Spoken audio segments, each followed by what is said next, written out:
Hello guys, नमस्कार। आप सभी का स्वागत है। आप सभी को जैसा कि विदित है, आप लोगों का 7 मार्च को संस्कृत कक्षा 11वीं का पेपर है, वार्षिक पेपर। आइए स्टूडेंट्स, आप सभी का 80 नंबर का जो पेपर है वो पूरा का पूरा किस प्रकार पेपर में आपको कौन से प्रश्न देखने को मिल सकते हैं और कौन सा प्रश्न एक भी आपका बाहर नहीं होगा, ऐसे कौन से क्वेश्चन हो सकते हैं।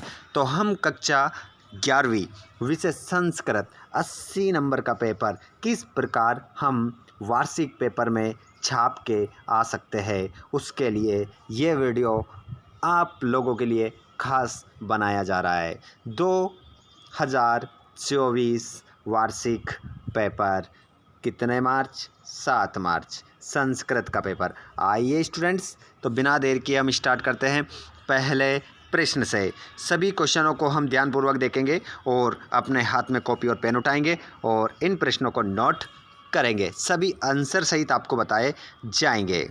ध्यानपूर्वक देखिएगा, गलती किसी प्रकार की नहीं करना है। उचित विकल्पम चित्वा लिखत, उचित विकल्प चुनकर लिखना है। जैसे क्वेश्चन पूछ रहा है दिगंबर अस्य पदस्य संधि विच्छेद अस्ति। यहाँ पर कहा जा रहा है कि दिगंबर का संधि विच्छेद क्या होगा। तो आंसर डायरेक्ट मैं बताऊंगा। संधि विच्छेद हो जाएगा दिक धन अंबर, का बन जाएगा आधा गा, छोटा की मात्रा गा में लग जाएगी, तो इस प्रकार आपका बन जाएगा दिगंबर। अगला प्रश्न, प्रत्येक इत्यस्मिन् पदे संधि अस्ति। प्रत्येक में पूछ रहा है कि प्रत्येक में कौन सी संधि है। तो बच्चों, कई बार आप लोगों को बताया गया है कि अगर आदक्षर आता है उसके बाद या हो और वाह हो तो वहाँ पर यण संधि आपका आंसर होता है। तो यहाँ पर यण आपका करेक्ट आंसर होगा। मना दनहर प्लस से पहले यदि विसर्ग है तो वहाँ पर आपका ओ बनेगा और वो विसर्ग संधि का उदाहरण होता है। तो मनादन हर क्या बन जाएगा? मनोहर बन जाएगा आपका। ठीक है, तीनों ऑप्शन आपके गलत होंगे, एक ऑप्शन लास्ट वाला आपका सही होगा। अगला क्वेश्चन है आपका अशिवम इत्यस्मिन् पदे समासस्ति। अगर आप लोगों को किसी भी शब्द के आगे आ छोटा आ उपसर्ग देखने को मिलता है तो वहाँ पर जो समास होता है वो नन तत्पुरुष समास होता है। अगर आ दिखता है तो नन तत्पुरुष समास होता है, लेकिन आ उपसर्ग होना चाहिए केवल। ठीक है, अगला प्रश्न देखेंगे सौंदर्य बोध अस्मिन् पदे समासस्ति। देखिए सौंदर्य बोध, तो यहाँ पर आपसे पूछ रहा है कि कौन सा समास है। तो इसमें बहुरी समास नहीं है, द्वंद्व भी नहीं है, कर्म धाराएं भी नहीं है। बोध ज्ञान होना किसका? सौंदर्य का, सौंदर्य का ज्ञान। तो यहाँ पर तत्पुरुष समास आपका राइट आंसर होगा। तत्पुरुष करेक्ट आंसर आपका यहाँ पर होगा।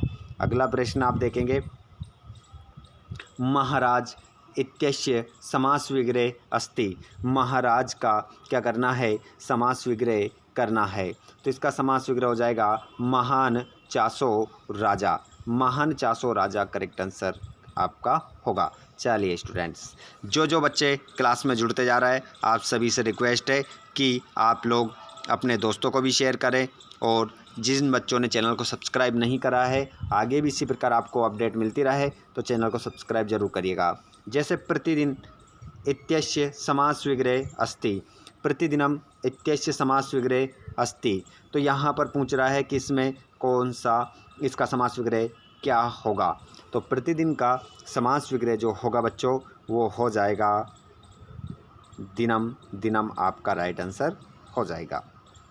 अगला क्वेश्चन दूसरा, अधोलिखितेषु अव्ययम अस्ति। प्रश्न नंबर 2 में पूछ रहा है कि यहाँ पर 4 पद लिखे गए, इनमें से बताइए कौन सा पद अव्यय का है। तो यहाँ पर इसमें आंसर लगाएंगे हम। जो देखिए ये तो हमारा वृक्ष है, संज्ञा शब्द है, ये क्रिया है, ये भी हमारा संज्ञा शब्द है, लेकिन प्रातः क्या है? अव्यय है बच्चों। तो आंसर हमारा प्रातः हो जाएगा। अगला क्वेश्चन है पराजय पराजय पदे उपसर्ग अस्ति। कह रहा है कि इस पराजय शब्द में बताइए कौन सा उपसर्ग है। तो इसमें जो उपसर्ग हो जाएगा बच्चों क्या हो जाएगा? परा। परा आपका सही उत्तर होगा। अगला प्रश्न आप देखेंगे बालकः पुनः मोदकम इच्छति इत्यस्मिन् वाक्ये अव्यय अस्ति। देखिए यहाँ से लेकर यहाँ तक एक वाक्य आया है और इसमें पूछा है कि इस वाक्य में बताइए अव्यय क्या है। तो यहीं पर बता देता हूँ आंसर डायरेक्ट, पुनः आपका क्या हो जाएगा, अव्यय हो जाएगा। ठीक है, ऑप्शन नीचे मिलेंगे, ऑप्शन आपको यहाँ नीचे मिल रहा है, इस कारण से मैंने वही बता दिया था। ठीक है, पुनः आपका राइट आंसर होगा। जिसके बाद में अगले क्वेश्चन की ओर चलते हैं। क्वेश्चन नंबर 4 है आपका, अधोलिखितेषु अव्यय नास्ति। यहाँ पर कह रहा है कि 4 पद हमने लिख दिए, इन चारों पदों में से बताइए कौन सा अव्यय नहीं है।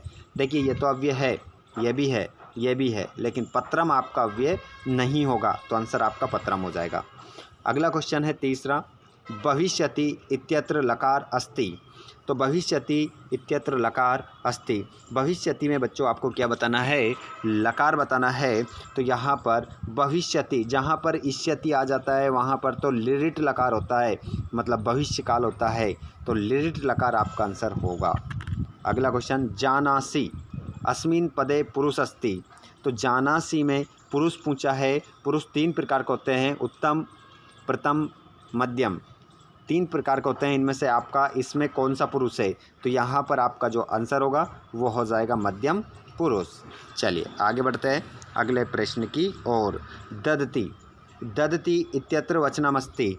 यहाँ पर आपका एक होता है ददाति, ठीक है, और एक होता है ददति। तो यहाँ पर ददति में वचन पूछा है, तो ददति में आपका जो वचन हो जाएगा वो हो जाएगा बहुवचन। बहुवचन आपका इसमें सही उत्तर होगा। और ददाति में जो है वो एक वचन है। अगला क्वेश्चन, अधोलिखितेषु तुमुन प्रत्यय अस्ति। तो अधोलिखितेषु तुमुन प्रत्यय अस्ति, यहाँ पर 4 शब्दों में बताना है किस में तुमुन प्रत्यय लगा हुआ है। तो बिल्कुल बता देंगे, जिसके पीछे हमें दिखता है तुम, वहाँ पर लगा होता है तुमुन प्रत्यय। तो देख लीजिए चारों शब्दों में लगा है पठितुम, तो यहीं पर आपका आंसर यही हो जाएगा। जिसके बाद सामाजिक, अस्मिन् पदे प्रत्यय अस्ति, पूछ रहा है कि सामाजिक में कौन सा प्रत्यय है संस्कृत का। तो यहाँ पर हम देखेंगे जिसके पीछे हमें दिखता है इकाहा, वहाँ पर रहता है ठक प्रत्यय, ठक प्रत्यय के साथ हम सही उत्तर लगाएंगे। जिसके बाद में अगला क्वेश्चन है श्रीमती, श्रीमती पदे प्रत्यय अस्ति। तो श्रीमती में जो प्रत्यय होगा टाप नहीं होगा, कत्वा नहीं होगा, मयट नहीं होगा, डीप प्रत्यय आपका आंसर होगा। ठीक है, डीप आपका आंसर यहाँ पर, श्रीमान में यदि डीप प्रत्यय लग गया तो क्या बन जाएगा, श्रीमती वो बन जाएगा। चलिए, अम प्रत्यय अस्ति, यहाँ पर आपको बताना है अम प्रत्यय अस्ति। तो तिंग प्रत्यय, कृत प्रत्यय, सुप प्रत्यय, स्त्री प्रत्यय। तो यहाँ पर बताना है अम प्रत्यय अस्ति, अम प्रत्यय होता है।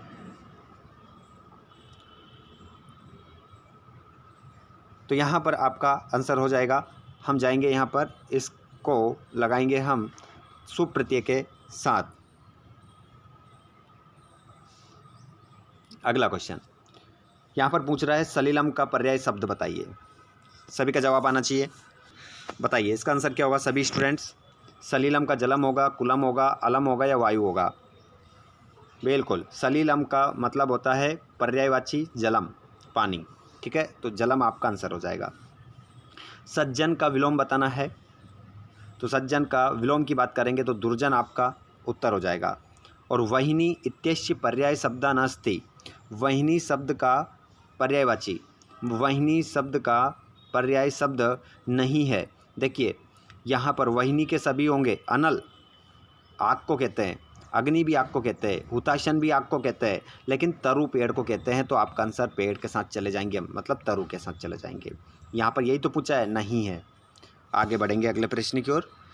बिल्कुल यहाँ से अगर आप देख कर गए तो पूरा क्वेश्चन पेपर आपका बनेगा, कोई क्वेश्चन आपका गलत नहीं होगा। अल्पारंभ, अल्पारंभ तो यहाँ पर आपका खालिस्तान में आएगा दुख का रहा। ठीक है, अगर हमने धीरे धीरे हम प्रारंभ करेंगे तो क्या होगा, दुख का कारण होगा। अगला क्वेश्चन, पंडितो अपि वरम शत्रुर्न हितकारकः। तो यहाँ पर पंडितो अपि वरम शत्रुर्न मूर्खो हितकारकः। तो बताइए यहाँ पर इसमें से और इसमें से आपका दोनों में से आंसर सही क्या आएगा। एक प्रश्न मैं आप लोगों से पूछ रहा हूँ, इसका जवाब आप सभी मुझे देंगे, सभी का जवाब आना चाहिए। क्वेश्चन नंबर अगला है, विदुषः इत्यस्मिन् पदे विभक्ति अस्ति। तो प्रथमः, तृतीयः, चतुर्थी, षष्ठी, विदुषा में कौन सी विभक्ति है। तो यहाँ पर आपका आंसर हो जाएगा तृतीया, विभक्ति आपका राइट आंसर होगा। जिसके बाद में अगला क्वेश्चन है अधोलिखितेषु सप्तमी अस्ति, मतलब यहाँ पर सप्तमी विभक्ति आपको बताना है। तो जन्मनः, जन्मः, जन्मनि, जन्मने, तो यहाँ पर सप्तमी आपकी जन्मनि आपका राइट आंसर यहाँ पर होगा। चलिए आगे बढ़ते हैं। आत्मनो इत्यत्र वचनम अस्ति, तो आत्मनौ में जो वचन होगा बच्चों वो द्विवचनम आपका आंसर होगा। उसके बाद में यहाँ पर हम जोड़ी भी देख लेंगे, ठीक है। जोड़ी यदि हम देखेंगे तो यदात भवति तत्पदम यो विद्याहन्ति और अधीनः, ठीक है। जिसके बाद में यहाँ पर आपको एक शब्दमुत्तर और जिसके बाद में आपके पूरे क्वेश्चन पेपर का सॉल्यूशन आपको आने वाला है, क्योंकि वीडियो हमारा 10 मिनट का हो चुका है। अगर इससे ज़्यादा का वीडियो होता है तो बच्चे देखते नहीं हैं, परेशान हो जाते हैं। तो 6 से लेकर आपके जो क्वेश्चन आंसर हैं और अपठित गद्यांश वगैरह है ये तो मैं आपको इसी में बताऊँ। यहाँ पर आप निबंध देख सकते हैं, ठीक है, अपठित गद्यांश देख सकते हैं, ठीक है, आप देख सकेंगे यहाँ पर अपठित गद्यांश वगैरह, इनको आप क्या करेंगे यहीं पर कर लीजिएगा। जिसके बाद में मैं आप लोगों को ये अशुद्ध वाक्य को शुद्ध करना है ये बता देंगे आपको। जिसके बाद में आप लोगों के लिए मैं क्वेश्चन आंसर अगले वीडियो में आपको करवाऊंगा। तो जितने भी दोस्त हमारे इस वीडियो को देख रहे हैं जल्दी से हमारे सभी बच्चों तक ये वीडियो पहुंच जाना चाहिए। 11वीं के प्रत्येक बच्चे तक ये वीडियो पहुंचना चाहिए। एमपी का पेपर देने वाले हैं 7 मार्च को, तो उन तक ये वीडियो आप शेयर करिए। अधिक से अधिक बच्चे अगर इस वीडियो को पसंद करेंगे तो मैं जल्दी ही क्वेश्चन आंसर का वीडियो आप लोगों को प्रोवाइड करवा दूंगा आंसर सहित, ठीक है। तो आप सभी का इंतज़ार रहेगा कि आप कितनी जल्दी इस वीडियो को अपने सभी दोस्तों तक पहुंचाते हैं। प्रत्येक दोस्त तक ये वीडियो पहुंचना चाहिए, जब जाकर मैं आप लोगों के लिए वीडियो लाऊंगा। तो शेयर कर दीजिए, लाइक कर दीजिए, चैनल को सब्सक्राइब करके घंटी बटन पर रखिए ताकि आपको वीडियो मिल सके। धन्यवाद, थैंक्स फॉर वॉचिंग, जय हिंद।